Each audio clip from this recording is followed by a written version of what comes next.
Welcome back to my YouTube channel. Today I'll show you how to resolve the Snapchat device ban issue on iPhone after updating to iOS 17.4. If you found this video helpful, please like and comment below. Let's jump into it. To begin, open your Settings app and tap on Wi-Fi. Ensure your Wi-Fi is connected, then enable mobile data if you're using it. If the issue persists, toggle on airplane mode for a few minutes, then turn it off and check again. If the problem persists, navigate to General iPhone Storage. Find Snapchat, tap on it, and select Offload App. Once done, tap on it again and return to the home screen to see if the issue is resolved. If not, check for software updates in Settings General Software Update. Update your device to the latest iOS version if necessary. Still facing issues? Reset your network settings by going to General Reset Network Settings.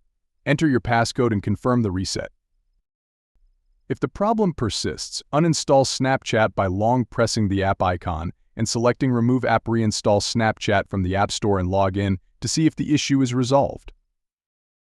I hope one of these methods helped resolve your Snapchat device ban issue. Don't forget to subscribe to my channel for more helpful tips. Thanks for watching.